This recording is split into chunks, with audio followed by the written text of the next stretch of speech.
Welcome to an incredible journey back in time, to the land of rolling hills and wide plains. A place where the fierce Zulu kingdom would rise, led by a man whose name would echo through the corridors of history, Shaka Zulu. Our story begins in the early 1780s, in the heart of what is today known as South Africa. Shaka, born to the Zulu chief Senzangakona and his mother, Nondi, was destined for greatness. But his early life was far from easy. Unlike many other kings, Shaka's birth was not celebrated. He was born to a woman who was not yet married to his father, and so he was looked upon with scorn. When Shaka was still a young boy, his father rejected him and his mother, forcing them into exile. Despite these hardships, Shaka's resolve hardened, and he vowed to return stronger than ever. Shaka grew up in the wilderness, learning the ways of survival. He was taken in by the Mthethwa tribe, where he learned the art of war and military tactics. His time with the Mthethwa would prove crucial in shaping his destiny. Shaka was trained by skilled warriors and began to develop his own unique fighting style.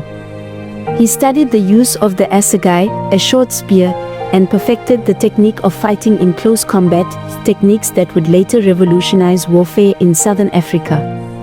Shaka also introduced the short spear, the assegai, replacing the long spear traditionally used in combat. This new weapon allowed warriors to fight in close combat, giving them a crucial advantage on the battlefield. But Shaka was more than just a brilliant strategist, he was a leader who inspired loyalty. His warriors believed in him and were ready to fight and die for him. His leadership transformed the Zulu army into one of the most feared forces in Africa. As Shaka's power grew, so did his kingdom. He established the Zulu as one of the dominant forces in southern Africa. He ruled with an iron fist, but his reign was also marked by the unification of many disparate tribes, bringing them together under the Zulu banner. However, his rule was not without controversy. Shaka's methods were often brutal. He was known for his violent temper and for using fear to maintain control. He ordered mass executions of those who betrayed him, and many who crossed his path were left in fear of his wrath. Yet, his people revered him as a godlike figure.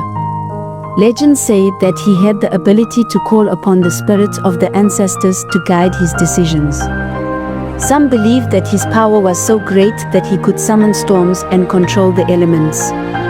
As the years passed, however, there were whispers in the kingdom, whispers of a prophecy that foretold the fall of Shaka. The story goes that Shaka, in his arrogance, ignored the warning signs of his growing isolation.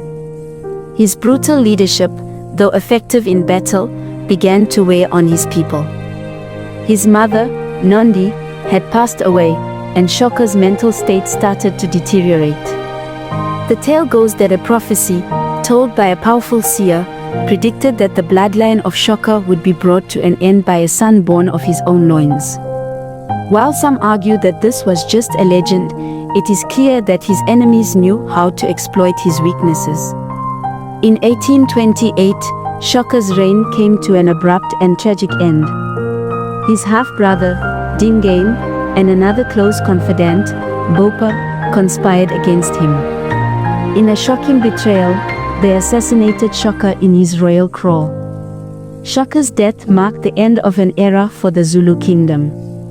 Despite his violent reign, Shaka left an indelible mark on history. His legacy lives on through the Zulu kingdom, which he built into one of the most powerful in southern Africa. His military innovations changed warfare in the region, and his name remains synonymous with leadership, power, and tragedy. Thank you for joining me on this journey through the life of Shaka Zulu, the warrior king who reshaped southern Africa. Don't forget to like, comment, and subscribe for more stories from Africa's rich and vibrant history.